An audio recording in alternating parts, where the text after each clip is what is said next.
Headline edition, July 8, 1947. The Army Air Forces has announced that a flying disc has been found and is now in the possession of the Army. Army officers say the missile found...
From the studios of Blackwater Media in the city of Atlanta, this is another episode of the Shadowland Radio Show. I'm, of course, your host, Dr. William Lester, and I welcome you and thank you for joining me on another fantastic show. As always, at the beginning of the program, I'd like to thank all of the people who have become new subscribers to our YouTube channel. Of course, that is Blackwater Media. You can locate that on YouTube just by punching it into the search engine, or just punch in Shadowland Radio Show. Either way, it will come up for you. You can also listen to the show on Google+, and you can also listen on Facebook. If you go to Facebook and type our name into the search engine, Shadowland Radio Show, it will come up, and we have more than a year's worth of programs there, uncut, and really, well, to tell you the truth, unedited. And you can listen to all of those shows there. And, of course, if all that fails, and I can't imagine why it would, you can go to our homepage, which is shadowlandradioshow.com. All right. So on today's show, I mean, we've got such a fantastic guest that I can barely contain myself. But I'm going to get her right up on the line and let her tell you all about herself. I'd like to introduce to you, ladies and gentlemen, international medium Jennifer Outwater. Jennifer, are you with us? I am. How are you? I'm doing very well. Thank you for being on the show. Yeah, thanks for having me. I'm super excited to be here with your guest today. Thank you. So let's just start off. Let's not keep anybody waiting, Jennifer. I want you to jump in head first. Give everybody your bio. Tell them why you're such a fantastic person. Well, I mean, other than the obvious good looks, which they can't see on air. I'm just joking. I've been doing this professionally for a little over 16 years now. I've been doing it all of my life, but I actually worked as a contractor for the government before I got into this. And this actually happened because of my work with the government, because I was so good at finding people. Mm-hmm. Every time we'd be working in a disaster area, I was always the first one to find them. So after that, it kind of blew into what it did, and I started working here in the Atlanta area, and that branched out into the FBI calling me from around the country and different police departments and individuals. I do a lot on search and recovery. I do a lot of murder investigation and a lot of paranormal work. I try not to get as much in the line with personal readings as I used to, not that I don't love them, and those are great. But there are not a lot of people in my specific field that can really get out there and do the work. So in 2009, my husband and I actually moved back to Italy. He's Italian. And from there, I started working in the European market in television, primarily in Ukraine and Russia. And the work there was really incredible because they were sending me out to find missing children who'd been sold into the sex trade through the mafia. So that was that was a really, really intense show. And actually, I had to get out of there for safety reasons, actually. I had to have a little help from the embassy getting me out. I guess I upset some people in the mafia. It wasn't a good situation at all. Right. But so now I'm back here in the States filming a couple shows and happy to be here. Okay, very good. You told me earlier that you are involved with some television shows. You have a production company, so tell us as much about that as you can. I know there's some things we can't talk about, but give us as much about that as you can. Yeah, basically when I got into television, and let me just say I never wanted to. I'm not a limelight kind of person. In fact, I'm a real hermit. Mm-hmm. But when I got into television, the one thing that I found really quickly, of course, is that it is a brutal business, and I typically don't like working with people who don't work with ethic and passion. So after doing several shows and realizing that it just wasn't for me, I got together with some of my friends out of LA. And we started this production company because I wanted to have the direction of making more feel-good TV, real reality TV, not crap. Do you know what I mean? Not the Kardashian crap. Everybody's tired of looking at, come on, everybody's tired of Kim Kardashian's rear end. I am. Right. So right now I have one show in production with A&E, I can tell you that, and it will be airing this winter. I cannot tell everybody the name yet. Okay. I can say that it is a murder paranormal investigation show. Wow. I'm working with a team on that one. And we actually just went and did the pilot at a really cool location. I'm sure a lot of people remember the movie The Haunting with Liam Neeson. Yes. And so we actually just went and did the pilot in that actual house. Really?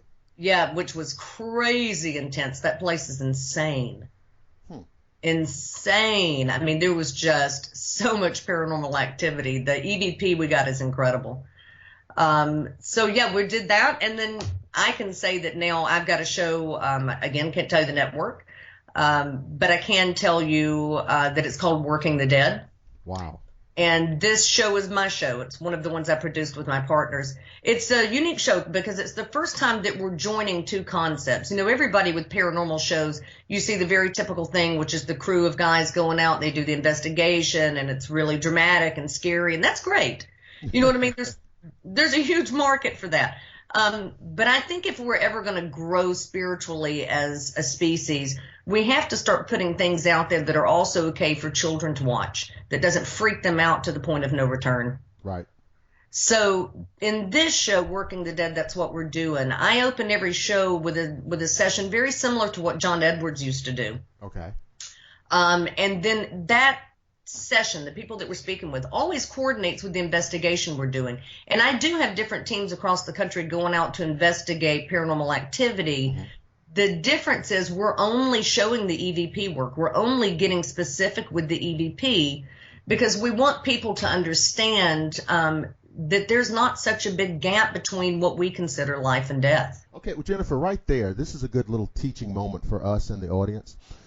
We always have newcomers and neophytes. Would you give them like a little rundown on what we mean when we say EVP? Sure. EVP is an electronic voice phenomenon, and we've been using this for over 100 years now, electronically, to record spirit voice, or what we think is spirit voice. More recently, it's really come into the forefront because we have such great audio software and technology now that we can pick up things that we never could before. Right. So, back in the day, they would call it white noise recording. There were a lot of different things, but EVP is really taken the forefront because I think people are getting to a point where they want to see the science more than the mysticism. Right. And what's your theory on how, because I've thought about this, what's your theory on how this is happening on the recorder? Because at the time, when it's in real time, you don't hear anything. Well, it varies. It depends on what they're using. Now, listen, if they use a ghost box, you're absolutely right. Mm-hmm. In that situation, they go drop a ghost box, they ask questions, and you don't hear anything audibly. That is true. But when you go in with the old RF signal radios, it is different because you can actually hear them coming across the radio. And so let me explain it this way, because myself as a medium, and people always say, how do you do it? How do you hear them? Okay, it comes in different ways all the time. But I always say this. Everything in this planet, in this universe, we know is maybe the only fact that we know as human beings, that everything has a frequency and an energetic. Yes. And since those electronics operate also on frequency and energetic, it allows us to pick up the frequencies where they're sitting, because those dimensional levels where they are really are not far away. Right. We're talking not even an inch. Do you know what I mean? We're all living on top of each other in layers. So if you can imagine turning a radio dial in your car from 99.9 to 100.5, that gap in between where there's nothing, where there's just that free, clear range, that static area is where we're able to pick them up. So by shifting through those areas, we can ask questions and actually get the answers and hear them in real time. In fact, in this show, we've got a little boy in Working the Dead, the first episode. When I spoke with the family initially that was having the poltergeist, they were telling me that there was banging in the house and their daughter was getting woken up. And I said to them, hey, look, this is a child who had a traumatic death and is disconnected looking for his mom. And I'd asked about, did he have a dog? Because I see him chasing a dog and there seems to be an accident. So once I sent the guys out, I didn't go, but when I sent the guys out, they went out with the RF instead of the ghost box. And I told them the questions to ask. And they were asking, do you like playing with the little girl that lives here? Do you play on the swing? And several other spirits come in and say, yes, I like to play with her. Very clear. And they can hear all this. Yes, we play on the swing. And then we asked the child, do you have a pet? And he said, yes, a dachshund. Wow. Crystal clear. And then in the end, we said, was your mom around? And he said, no, my dad was, but nobody really saw a lot. Boy, oh boy. Now, my entire team heard that with their ears, and they're not mediums. So you can imagine they're really taken back when they get this kind of data. Wow. Yeah, it's really intense, but it's really going to open up, I think, for the average person, their ability to bridge that gap between spirituality. Do you know what I mean? And science.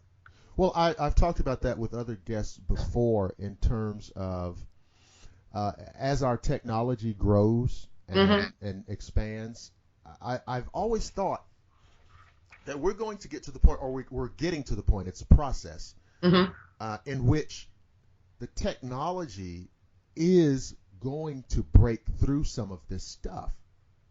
And it's inevitable, but because it is inevitable. Because, and here's what I'm saying, because we are dealing with energy, we use words like paranormal and supernatural. Right. But we're still dealing with things that are part of the natural universe.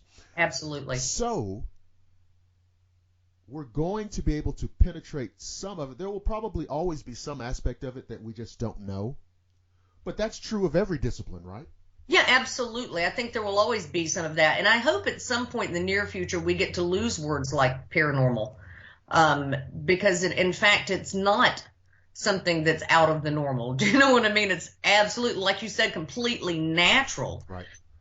What we're doing. It's just really interesting because someone said to me the other day, yeah, what is it, with all the mediums and all the spiritual people, y'all seem to all get sick and die with cancer because, we've lost Wayne Dyer recently. We've lost Sylvia Brown. And I said, I remember many years ago when I first met Sylvia and I was young and having a hard time with my gifts.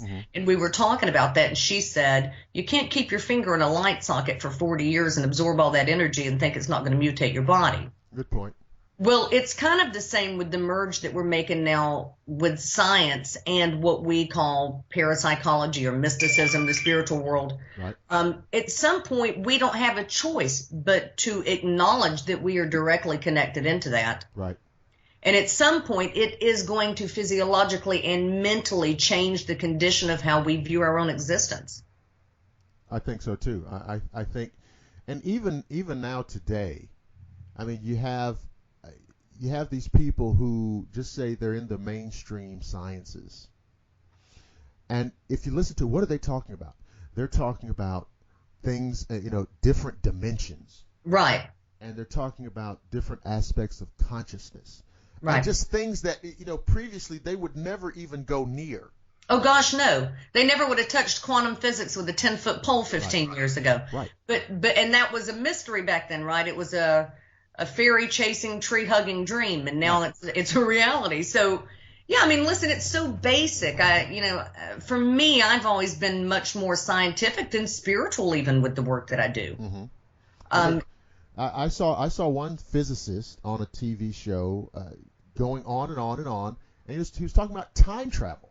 Sure. And he was talking about it not like some part of a science fiction thing. He was talking about it like a part of a regular scientific situation. And so look at where we've gone, where we're talking about life after death, and we're talking about different dimensions, and we're talking about time travel as like actual things. Right. Yeah, because I really think, in fact, they are. I mean, listen, for years, of course, I get a million questions. You can imagine. Right. Everybody in this field does, because everybody has questions about our origin and where we're going. What are we? And people would, say things about, and I don't have all the answers. Let me be clear, but I got some good theories. But people would always ask, what about past lives and time travel and all this stuff? And I said, has anybody ever considered the fact that we are living multiple lives and multiple realities at the same time? And that's why we have the feeling of deja vus. Do you know what I mean? That's why we have fears of things that we can't explain or understand with phobias. Listen, We are time travelers. We're experiencing all of those things at once. And I think because we're such spherical beings, our possibilities are limitless. But because of this little portion of the experience that we're having in this dimension, which is very, 3 and 4D, we can't even fathom the other ones, even though isn't that more logical than the alternative theories? Yeah, and isn't that now, I don't want to start talking like I'm some kind of hardcore scientist, but I think that's what they mean when they say superstring. Absolutely. Everything is happening simultaneously. All things are running parallel and congruent and what have you. And so even that scientific theory correlates perfectly with that, a more ethereal idea like what you just stated. Yeah. I mean, it just is so, for me, so basic and logical. And I remember even as a child, when I started having experiences at a very young age, and I came in with a Mormon family. So let me tell you, coming in with those experiences was not a good thing. But I remember telling my mom all the time, Mom, I'm flying at night. There's people coming in and getting me and taking me to fly. My mother would say, oh, my God, you're ridiculous. But now I was aware that I wasn't dreaming. Mm-hmm. I also didn't view it as an alien encounter. Okay. Even though I think a lot of people do, which is fine. But I never saw it as abduction. I viewed it as, okay, this is just me doing what I do in the other parts of this time and space. Do you know what I mean? Right. I'm not just functioning in this one. And that's how my abilities work too. I've tried to explain that to people for years. When I'm speaking to someone on the phone, and I prefer to actually speak with people on the phone versus face to face, because so many people have done cold reading, gypsies for so many years, that it's just so obscene to me that people think that's the only way. Listen, if I'm talking to you from across the planet, all I need is to hear again the frequency of your voice. Right. That frequency has such a unique carrier signature to it that for me what happens is that a piece of me leaves, it goes and attaches to that frequency. Like a fingerprint? Like a fingerprint. And it does. I've said fingerprint for years too. It allows me to pull that information. Now, does that make me a psychic? No, it makes me a traveler. Do you know what I mean? It makes me an interpreter. But that's all it is. Wow. That's all it is. I don't have some mystical great spirit guide who tells me everything to say. It doesn't work like that. Well, don't give away all your secrets, Jennifer. Yeah, I can't, but you don't want to lose your international status. No, but I want people to understand. I wish people had a better understanding, because I think it would bridge the gap and the stereotypes that we have in this industry. Just as a human race, I hope at some point people open their minds and realize that this is not everything that it's been made out to be in Hollywood or in books, or, you know what I mean? Historically, it's very, very different. Well, it's very hard. It's just like any other kind of cliche or stereotype. It gets ingrained. Absolutely. And people accept that stereotype as reality. Mm-hmm. Yeah, they really do. It becomes a dogma. You know what I mean? A whole cult of personality. It's very interesting for me. For example, in Italy, they call me Straya, which is a good witch. Right, I was about to say, yeah, okay. Yeah, I'm a good witch there, even though I don't tell people what I do for a living. In fact, they have no idea what I really do for a living. The Russian community there does, because occasionally I'll have a Russian lady or someone who speaks Russian come up to me in the piazza crying their eyeballs out. Oh, I saw you on TV, blah, blah, blah. And my friends and family have no idea what's going on. They just think it's really bizarre. but they call me Soraya. We're here, even though it's much more openly accepted here, on the whole in this country, you still have a lot of people that want to burn you on the stake. So, Sure. Yeah, it's an interesting thing. I'll tell you, it really, really is. I always, well, not always, but I from time to time really marvel over the fact that here we are, like more than a decade into the 21st century, and we still have a stripe of this, what in my view is almost a crazy kind of zealous religious fervor. Right. That is so unyielding, so uncompromising. And it's funny because those people, individually and collectively, are always at odds Yes. with their larger society. And of course, every time I say this, every time I bring this up on the show, I get about 400 emails saying that I'm going to die. Yeah. But they're fighting a culture war that they can't win. Yeah, they can't. I mean, listen, at the end of the day, it's just bizarre to me. And although I think there is a huge place for belief systems, that's fine. But when they become something that separates you even more, you have to wonder, what are you connecting yourself to? Right.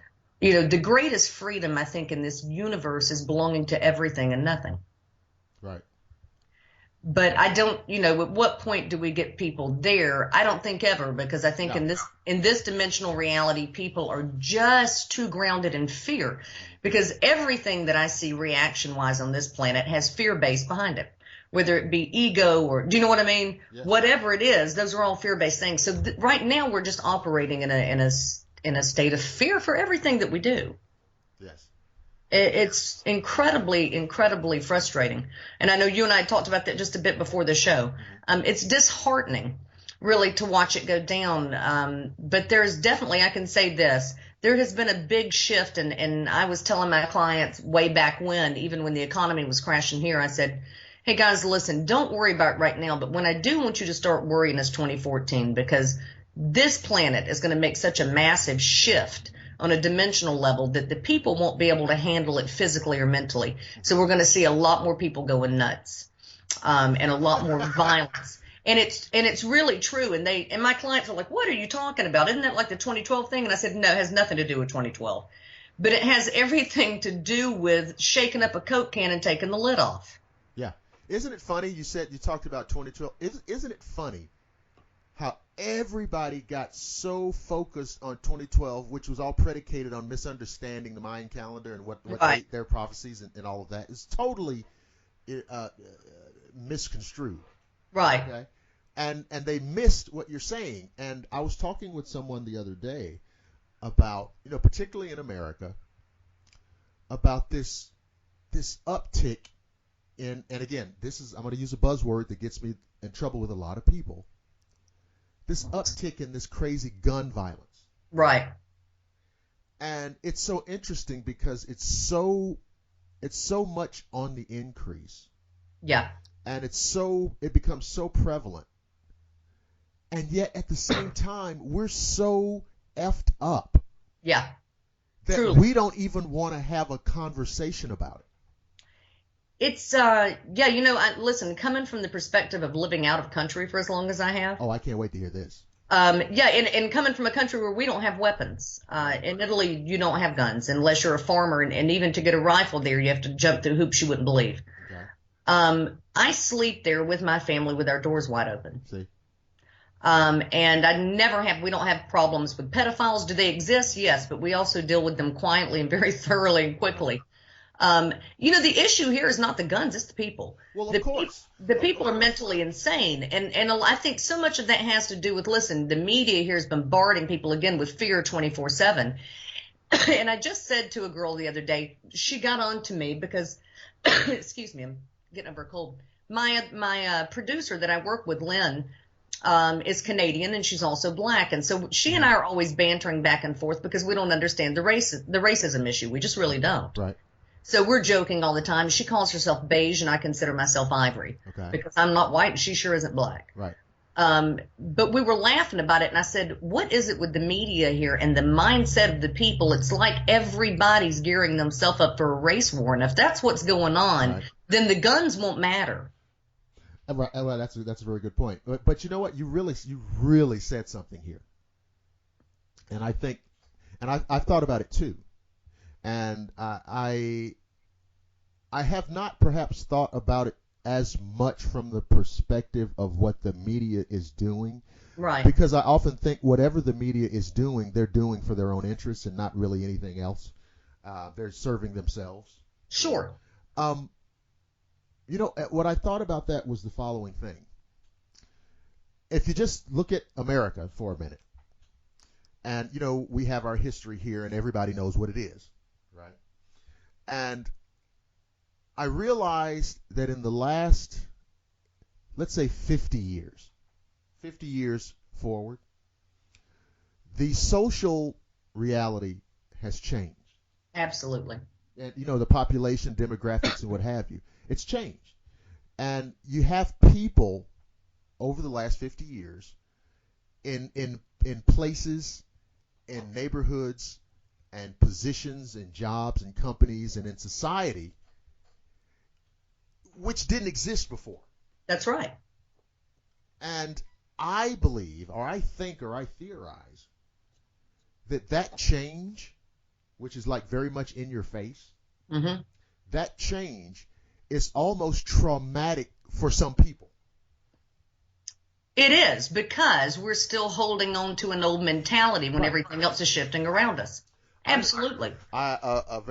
A very close friend of mine said, and it was very funny at that moment, that the second election, mm-hmm. the re-election that Obama won, mm-hmm. and they said to me, well, you see, now hell froze over twice. And it was funny, but there was a great point to it. Right. And here's the reality. If a black man can be president of the United States, it means that a huge change has happened in this country. Absolutely. There's a massive shift. It's a huge change. There's a massive shift. Let me tell you from the European side what's so funny about that second election. Okay. Because there was so much hype, and I remember when the first election was going on, my husband was so excited about Barack Obama. Everybody was. Do you know what I mean? Of course, and rightfully so. Well, there's a historical It is a historical element to it. And then I remember our prime minister in Italy said, I don't see what all the hype is about. He's mixed. Well, that's how he would see it. Yeah, and so I remember laughing, and I thought, God, I didn't see it that way. It's actually really funny, but you're right. I mean, it is that thing where, listen, we're hanging on to such an old mentality here. It's, without getting too political with everything, I'm definitely anti all politics. I definitely detach from all of it. But it is an interesting thing to see how so many people in this country think that they are being patriotic, but in fact they're loyalist. Because they don't know the difference of the definition. And from a spiritual side, I have always said to people, how many years has this country been at war since it was created? Really think about that. Most of them. I think they're, if you add them all up, and yeah. it may come up to like 10 years, 10 years out of 240 when we weren't at war. Correct. And so that old phrase, I know we definitely had it here in the South because my grandmother said it all the time, you can't play in the dirt without getting dirty. Right. You can't attach and have that kind of energetic where you live without falling into the same kind of chaos. So if you exist in a country that has been at war 90% of its existence, fighting, what do you expect the people to do? Right. Do you expect that they're going to be grounded and of sound mind all the time and taking care of themselves and have a sense of unity and community with the rest of the world? Absolutely not, because they're fighting for separation constantly. Not only on that front, but on, the religious front, on a racial front. There's so many reasons why people here divide themselves that for me, it's a really sad thing to watch. It's just, like I said earlier, totally disheartening. It really, really is. Well, I take heart in the fact that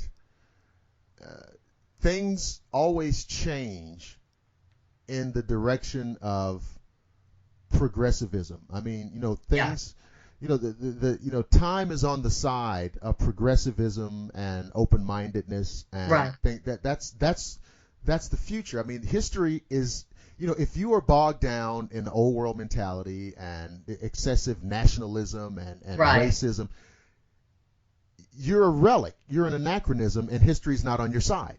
That is true. And so I take a little solace in that.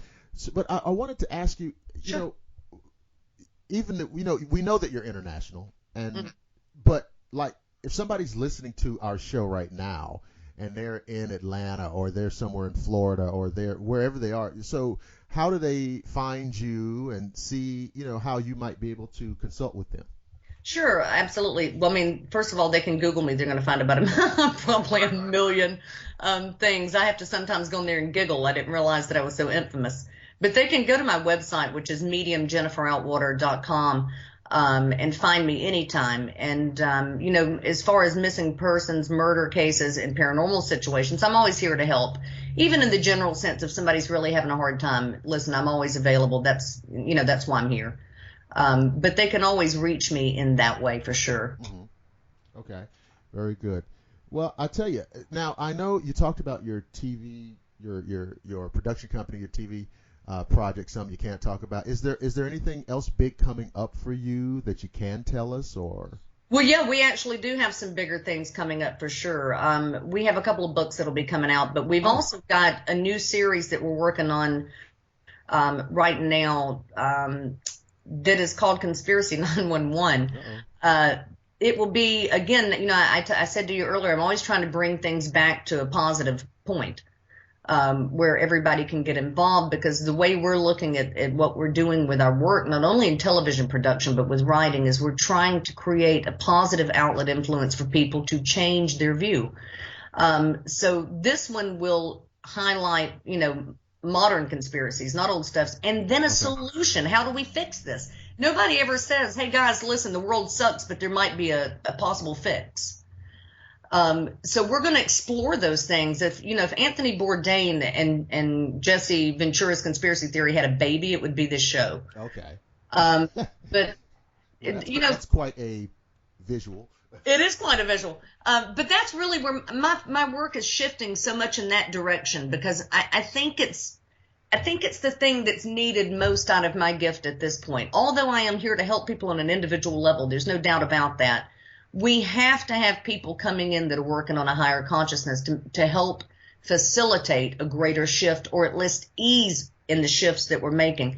So that's kind of the strides that I'm taking right now, going as public as I am. Normally, like I said, I'm far more private, but I think it's time, because we're really at a critical mass point right now as a race, as a people. And I am forced to agree with you.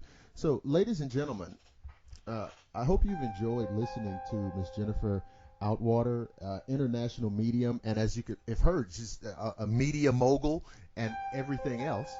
And she's just a fantastic lady. And what I'd like to do is put her on the spot while we're still on the air and ask her if we could get her to come back on the show at a later time. Yeah, absolutely. It would be my privilege to do that. You heard her, everybody. She's got to do it now. I'm committed. So this has been another edition of the Shadowland Radio Show. Once again, Miss Jennifer Outwater. I want to remind you guys, of course, always listen to us on Google+, listen to us on YouTube at Blackwater Media, or just punch in the Shadowland Radio Show. Listen to us on Facebook and at shadowlandradioshow.com. I want to remind you guys, because you get a little out of hand sometimes, I want you to keep your wits about you. Don't flip out, don't freak out, don't have a hissy fit, because I promise to see each and every one of you again on the flip side.